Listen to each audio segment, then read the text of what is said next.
Hello everyone, आपका स्वागत है मौलिक क्लासेस के इस ऑनलाइन लेक्चर वीडियो में। आज की क्लास में हम डिस्कस करने जा रहे हैं beta distribution of first kind. तो beta distribution of first kind का पीडीएफ हमने यहाँ पे नोट किया हुआ है 1 beta m n into x to the power m-1 into 1 minus x to the power n-1। तो आपको पता है यहाँ पे x हमारा रैंडम वेरिएबल है जिसकी रेंज 0 से लेके 1 तक है और m, n यहाँ पे हमारे पैरामीटर्स हैं और ये पॉजिटिव कांस्टेंट्स होंगे, पॉजिटिव पैरामीटर्स होंगे। और जो बीटा m, n है, बीटा m, n की वैल्यू होती है gamma n into gamma m upon gamma m plus n। और ये भी हमें पता है गामा m इक्वल टू होता है m-1 फैक्टोरियल। यानी अगर हमें गामा 5 कैलकुलेट करना है तो गामा 5 होगा 5 minus 1 factorial, that is 4 factorial. और 4 फैक्टोरियल आपका इस तरह से एक्सपेंड होता है 4 इंटू 3 इंटू 2 इंटू 1। तो इस तरह का जो स्ट्रक्चर है पीडीएफ का, ये स्ट्रक्चर कहलाता है बीटा स्ट्रक्चर। और कोई भी रैंडम वेरिएबल जब इस तरह के स्ट्रक्चर को फॉलो करेगा तो हम कहेंगे वो रैंडम वेरिएबल क्या है, हमारा beta distribution of first kind को फॉलो करता है। तो अब beta distribution of first kind हम गामा डिस्ट्रीब्यूशन की हेल्प से यहाँ पे डराइव करेंगे। तो गामा डिस्ट्रीब्यूशन क्या होता है, क्या इसकी करेक्टरिस्टिक्स हैं और कहाँ पे हम इसको यूज करते हैं, यानी रियल लाइफ एग्जांपल्स क्या हैं, वो पिछले कुछ लेक्चर वीडियोस में हमने डिस्कस किया था। उन लेक्चर वीडियोस का लिंक आपको डिस्क्रिप्शन में मिल जाएगा, तो वहाँ से आप उसे एक्सेस कर सकते हैं। तो अब देखिए हमने क्या करना है, गामा डिस्ट्रीब्यूशन की हेल्प से beta distribution of first kind को डराइव करना है। तो कैसे करेंगे, क्या अजम्पशंस होंगे, तो देखिए इसके लिए एक थ्योरम आती है, वो थ्योरम तो मैं यहाँ पे डायरेक्टली उसको नोट कर लेते हैं। तो let x follows gamma distribution with parameter m। जो गामा डिस्ट्रीब्यूशन का सिंबल है वो g से हम यहाँ पे रिप्रेजेंट करते हैं। Let x follows gamma distribution with parameter m and y follows gamma distribution with parameter n and x and y are independent. यानी जो कंडीशन है यहाँ पे, ये कंडीशन है ये x और y दोनों इंडिपेंडेंट गामा वेरिएट्स हैं, जहाँ पे x का distribution gamma with parameter m है और y का distribution gamma with parameter n होगा। और x और y इंडिपेंडेंट हैं तो इसके बेसिस पे हम एक नया रैंडम वेरिएबल डिफाइन करने जा रहे हैं। तो further comma let x upon x plus y equal to u. हमने एक नया रैंडम वेरिएबल डिफाइन किया x upon x plus y equal to u. तो यहाँ से देखिए हम क्या कर सकते हैं, transformation of random variable apply करेंगे। तो transformation of random variable apply करेंगे तो इस x प्लस वाई को हम v ले लेते हैं and x plus y equal to v। तो हमने ये ट्रांसफॉर्मेशन अप्लाई कर लिया। तो अब हमें क्या करना है, इस डिस्ट्रीब्यूशन से, इस ट्रांसफॉर्मेशन की हेल्प से x upon x plus y का डिस्ट्रीब्यूशन फाइंड करना है।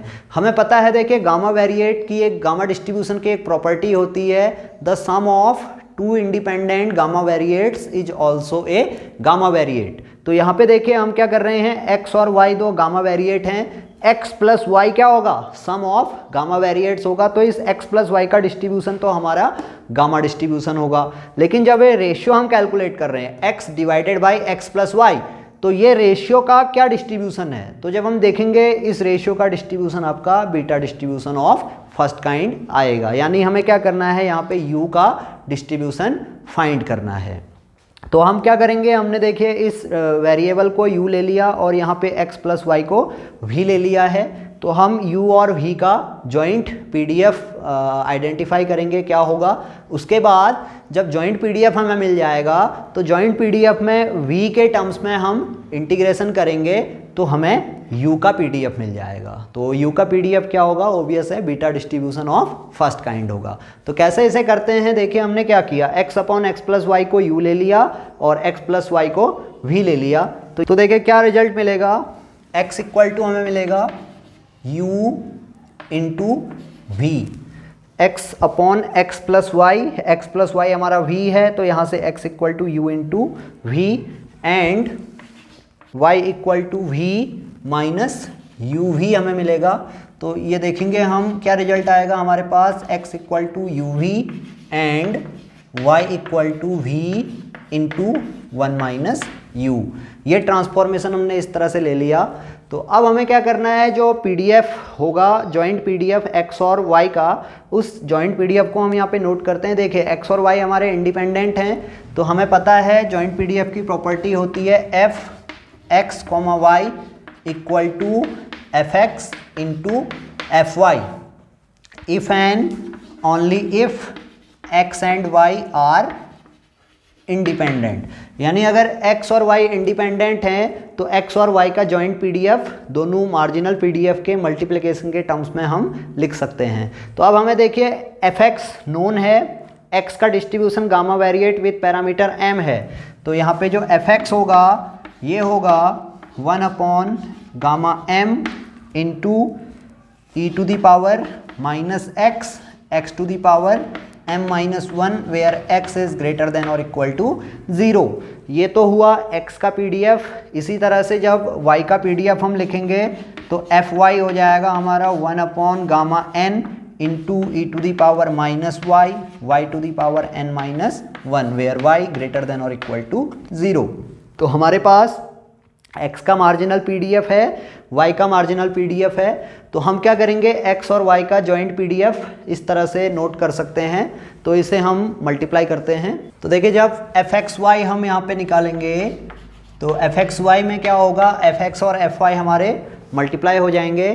तो देखिए fx हमारा है 1 upon gamma m into e to the power minus x to the power m minus 1 into fy की वैल्यू है गामा n इंटू, इसे हम नीचे लिख लेते हैं, e to the power minus y to the power n minus 1। तो इसे हम सिंप्लीफाई करेंगे तो ये 1 upon gamma m into gamma n, ये दोनों क्वांटिटी आपका कांस्टेंट टर्म है तो ये मल्टीप्लाई होके पहले हमने नोट कर ली। और e to the power minus x into e to the power minus y, base exponent multiplication हो रहा है, बेस हमारा सेम है तो एक्सपोनेंट ऐड हो जाएगा। तो ये ऐड होके हम इसको इतना लिख सकते हैं into x to the power m minus 1 y to the power n minus 1 where x comma y both are greater than or equal to 0। तो ये तो आ गया हमारा x और y का जॉइंट पीडीएफ। अब हमने क्या करना है, x और y को देखें इस तरह से ट्रांसफॉर्म किया हुआ है, x equal to u into v है और y equal to v into 1 minus u है।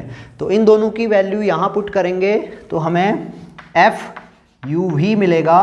तो एफ यू वी आपको पता है क्या होता है, f you v is f x y into mod of Jacobian. ये ट्रांसफॉर्मेशन थ्योरम हमारे पास होती है अगर एक्स वाई हमारे जॉइंट पीडीएफ हैं और हमने एक्स वाई को यू और वी के टर्म्स में ट्रांसफॉर्म किया है तो यू और वी का joint PDF f x y into mod of Jacobian होगा, जहाँ पे जे हमारा जैकोबियन ट्रांसफॉर्मेशन होता है। और जैकोबियन ट्रांसफॉर्मेशन कैसे हम कैलकुलेट करते हैं ये हम अभी आगे देखेंगे। तो हम इसे एफ एक्स वाई को क्या करेंगे, यू और v के टर्म्स में नोट करेंगे। तो जब v और u और v के टर्म्स में लिखेंगे तो x की जगह पे u v हम पुट करेंगे। तो 1 upon gamma m into gamma n into e to the power minus x is u into v plus y is v into 1 minus u। तो ये क्वांटिटी तो हमारा x प्लस वाई आया। और यहाँ पे देखिए x की value u into v whole to the power m minus 1 and y v into 1 minus u to the power n minus 1। तो ये ट्रांसफॉर्मेशन हो जाएगा, इसके साथ हमारा मॉड ऑफ जैकोबियन भी मल्टीप्लाई होगा। तो अब देखिए इसको हमने सिंप्लीफाई कर लिया, इसे और सिंप्लीफाई कर लेते हैं। तो ये क्वांटिटी आ जाएगी 1 upon gamma m into 1 upon gamma n। इसे सिंप्लीफाई करते हैं तो देखिए यहाँ से v हमारा कॉमन आएगा तो ये e to the power minus v हमने कॉमन ले लिया। अंदर जो क्वांटिटी रही वो रहा u प्लस 1 माइनस u, ये क्वांटिटी रहेगी। और इसके साथ u to the power m minus 1 v to the power m minus 1 into v to the power n minus one into one minus u to the power n minus one. देखिए u to the power m minus one ये quantity हुई, v to the power m minus one ये quantity हुई, फिर v to the power n minus one and then one minus u to the power n minus one. इस तरह से हमने इसे मल्टीप्लाई कर लिया। अब इसको आगे देखते हैं। तो देखिए जब यहाँ पे माइनस यू और यू तो हमारा कैंसिल आउट हो गया और ये सिंप्लीफाई हो जाएगा। तो देखिए एफ यू वी ये क्वांटिटी हो जाएगी one upon m into one upon n into, देखिए u और u आपका कैंसिल आउट हो गया, बचा वन, तो ये e to the power minus v यहाँ पे रहेगा। और इसके साथ u आपका देखिए u, इसको मैं इस तरह से लिख लेता हूँ u to the power m minus one into one minus u to the power n minus one, यानी इस क्वांटिटी को और इस क्वांटिटी को मैंने एक साथ मल्टीप्लाई कर लिया। अब देखिए v to the power m minus one into v to the power n minus one, फिर से हमारा बेस सेम है तो एक्सपोनेंट ऐड हो जाएगा। तो ये क्वांटिटी हमें मिलेगी v to the power m minus one plus n minus one. तो इस तरह की क्वांटिटी हमें मिलेगी v to the power m minus one plus n minus one. तो ये हमारा जब सिंप्लीफाई होगा तो ये क्वांटिटी आ जाएगी m plus n minus to. इसके साथ मॉड ऑफ जैकोबियन भी हम मल्टीप्लाई करेंगे। तो अब ये मॉड ऑफ जैकोबियन हमें कैलकुलेट करना है, ये इस ट्रांसफॉर्मेशन की हेल्प से यहाँ पे कैलकुलेट होगा। तो मॉड ऑफ जैकोबियन ये होगा determinant del x by del u del x by del v and del y by del u del y by del v. तो ये जैकोबियन ट्रांसफॉर्मेशन हम यहाँ पे कैलकुलेट करेंगे इस तरह से। तो देखिए जब जैकोबियन हम कैलकुलेट करेंगे तो x का u के टर्म्स में पार्शियल डिफरेंशिएशन ये क्वांटिटी हमारी हो जाएगी v, देन x का v के टर्म्स में पार्शियल डिफरेंशिएशन ये क्वांटिटी होगी u। इसी तरह से y का u के टर्म्स में पार्शियल डिफरेंशिएशन हम कैलकुलेट करेंगे तो ये क्वांटिटी आएगी माइनस v एंड y का v के टर्म्स में पार्शियल डिफरेंशिएशन तो ये क्वांटिटी आएगी वन माइनस u। तो इस डिटर्मिनेंट को हम सॉल्व कर लेते हैं। तो ये v into one minus u plus u into v ये क्वांटिटी मिलेगी हमें। तो यहाँ से v minus u v plus u v, तो ये हमारा कैंसिल आउट हो गया, तो ये क्वांटिटी हमें मिली v। इस तरह से हमने इसको मल्टीप्लाई कर लिया। तो मॉड ऑफ जैकोबियन जो मिला वो है हमारे पास v। अब इसकी वैल्यू हम एफ यू वी में पुट करेंगे। एफ यू वी मिलेगा F you V equal to देखिए one upon gamma m into gamma n into e to the power minus v u to the power m minus one one minus u to the power n minus one into v to the power m plus n minus two into Jacobian transformation that is v। तो इसे जब हम finally solve करेंगे, simplify करेंगे, तो ये one upon gamma n into gamma n into u to the power m minus one one minus u to the power m minus one e to the power minus v to the power m plus n minus one हमें मिलेगा। अब हमें क्या करना है, u और v की limit पता करनी है। u और v की लिमिट क्या होगी? तो u और v की लिमिट देखिए कैसे मिलेगी। हमें पता है x greater than equal to 0 है और x की वैल्यू जब u और v के टर्म्स में हम नोट करेंगे तो u into v greater than equal to 0 है। इसी तरह से y भी हमारा ग्रेटर देन इक्वल टू 0 होगा क्योंकि y हमारा गामा वेरिएट है। तो y की वैल्यू है हमारे पास v into one minus u which is greater than equal to 0। तो जब इसे हम सिंप्लीफाई करेंगे तो ये v greater than u v आएगा और यहाँ से u हमारा लेस देन 1 आ जाएगा। ये v और v हमारा कैंसिल आउट हो गया तो u लेस देन 1 आ गया। तो अब लेकिन हम यहाँ कह रहे हैं u इंटू वी का जो प्रोडक्ट है वो ग्रेटर देन इक्वल टू 0 है और हम यहाँ कह रहे हैं u less than equal to 1 है। तो ये दोनों इनइक्वलिटी हमारी नया रिजल्ट हमें देंगी। वो रिजल्ट होगा u into v greater than equal to 0 and u less than 1। This implies that u is greater than 0 but less than 1 and v is greater than 0।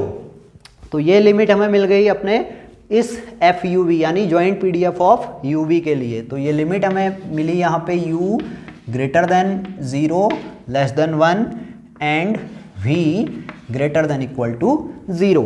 तो अब हमें क्या करना है, एफ यू वी में से u का पीडीएफ हमें फाइंड करना है। देखिए हमें पता था u इक्वल टू हमने क्या लिया था, x upon x plus y लिया था, और इसी का पीडीएफ हमने क्या करना है, फाइंड करना है।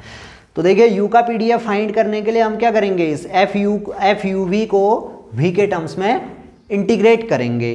तो v के टर्म्स में जब इसे इंटीग्रेट किया जाएगा तो हमें मार्जिनल पीडीएफ ऑफ u मिलेगा। ये आपको पता है किसी भी जॉइंट पीडीएफ x और y का अगर हमारे पास जॉइंट पीडीएफ है तो हम क्या कर सकते हैं, उस जॉइंट पीडीएफ में से अगर x का मार्जिनल पीडीएफ निकालना है तो fxy को y के टर्म्स में इंटीग्रेट करेंगे। इसी तरह से अगर हमें fxy में से y का मार्जिनल पीडीएफ निकालना है तो fxy को x के टर्म्स में इंटीग्रेट कर लेंगे तो हमें y का मार्जिनल पीडीएफ मिल जाएगा। तो यही रूल यहाँ पे हम अप्लाई करेंगे। तो हमें चाहिए एफ यू, तो एफ यू के लिए हम क्या करेंगे, इस एफ यू कॉमा वी को v के टर्म्स में इंटीग्रेट करेंगे with the limit of v। तो देखिए एफ यू वी हमारे पास है, एफ यू वी है u to the power m minus 1 minus u to the power n minus 1 e to the power minus v to the power m plus 1 minus 1 dv divided by gamma m into gamma n। तो देखिए इस quantity को मैं यहाँ पे u आपका v के independent है, तो u वाली क्वांटिटी सारी बाहर आ जाएंगी इंटीग्रेशन से। तो हमें मिलेगा u to the power m minus 1 into 1 minus u to the power n minus 1 divided by gamma m into gamma n, और ये होगा integration 0 to infinity e to the power minus v to the power m plus n minus 1 into d. तो देखिए इसका integration हमने solve करना है। तो इसका इंटीग्रेशन सॉल्व करने के लिए हम गामा इंटीग्रल का यूज करेंगे। हमें पता है देखिए gamma integral 0 to infinity e to the power minus a x to the power n minus 1 d x. तो इसकी जो वैल्यू होती है ये होती है gamma n upon a to the power n। जब हम इस इंटीग्रल को इसके साथ कंपेयर करेंगे तो हम देखेंगे a इक्वल टू हमारे पास 1 है और n की जगह पे m प्लस n है। तो देखिए हमें एफ यू वी क्या मिलेगा, तो देखिए एफ यू कॉमा वी, तो ये क्वांटिटी हमारी रही u to the power m minus 1 minus u to the power n minus 1 upon gamma m into gamma n। अब इसके साथ जो इसका इंटीग्रेशन होगा, इसको जब हम इससे कंपेयर कर रहे हैं तो हमें a इक्वल टू 1 मिलेगा, n equal to m plus n मिलेगा। तो इसकी वैल्यू हो जाएगी gamma m plus n divided by 1 to the power m plus 1 which is equal to 1। तो इसे हम इसे हम इस तरह से लिख सकते हैं, gamma m plus n divided by gamma m into gamma n into u to the power m minus 1 minus u to the power n minus 1, और हमें पता है u की लिमिट कितनी है, 0 टू 1 है। तो देखिए gamma m plus n upon gamma n into gamma n, ये क्वांटिटी हो जाएगी 1 upon beta m comma n into u to the power m minus 1 minus u to the power n minus 1। तो ये हमारे पास आ गया u का PDF, और ये पीडीएफ देखिए क्या है, beta distribution of first kind का पीडीएफ है। यहाँ पे u की लिमिट है 0 टू 1 और u की वैल्यू है x upon x plus y, और हमें यह भी पता है इस x प्लस वाई का डिस्ट्रीब्यूशन क्या होगा, गामा डिस्ट्रीब्यूशन होगा। तो हम कह सकते हैं ये दोनों क्या हैं, ये गामा m है और ये गामा m प्लस n है। यानी एक्चुअल में जो बीटा वेरिएट है वो है ratio of two independent gamma variates. तो जो बीटा डिस्ट्रीब्यूशन होता है वो जैसा मैंने शुरू में बताया था, बीटा डिस्ट्रीब्यूशन क्या है, गामा डिस्ट्रीब्यूशन का रेशियो जब हम कैलकुलेट करते हैं तो वो क्वांटिटी हमारी क्या होती है, बीटा वेरिएट होती है, और उसका डिस्ट्रीब्यूशन हमारा beta distribution of first kind होता है।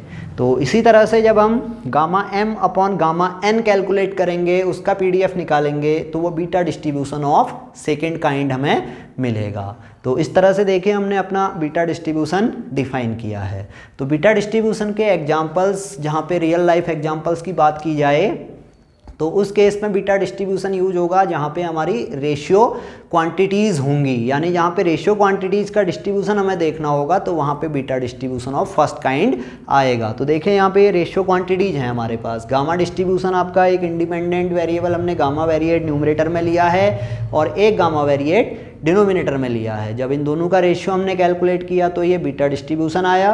तो ऐसी क्वांटिटीज जहाँ पे रेशियो डिफाइन है, जैसे परसेंटेज वैल्यूज़ हैं, इंटरेस्ट रेट है, तो इनका जो डिस्ट्रीब्यूशन होता है ये beta distribution of first kind होता है। और इस केस में हम क्या करते हैं, हार्मोनिक मीन कैलकुलेट करते हैं। अब एक यहाँ पे लिमिटेशन है beta distribution of first kind में, beta distribution of first kind का एमजीएफ एग्जिस्ट नहीं करेगा। जब हम एमजीएफ कैलकुलेट करने जाएंगे तो हमें इनकम्प्लीट बीटा इंटीग्रल मिलेगा जिसका सॉल्यूशन इतना इजी नहीं क्या है, इस केस में एग्जिस्ट नहीं करेगा, सिर्फ मोमेंट्स एग्जिस्ट करेंगे। तो नेक्स्ट लेक्चर वीडियो में हम beta distribution of first kind के मोमेंट्स कैलकुलेट करेंगे और इसका हार्मोनिक मीन कैलकुलेट करेंगे। हार्मोनिक मीन क्यों कैलकुलेट कर रहे हैं, क्योंकि बीटा डिस्ट्रीब्यूशन एक्चुअल में क्या है, एक रेशियो क्वांटिटी का डिस्ट्रीब्यूशन है। अगर ये वीडियो आपको पसंद आया है तो आप इसे लाइक करेंगे और साथ ही साथ हमारे चैनल को अगर आपने अभी तक सब्सक्राइब नहीं किया है तो हमारे चैनल को सब्सक्राइब भी करेंगे। Thank you.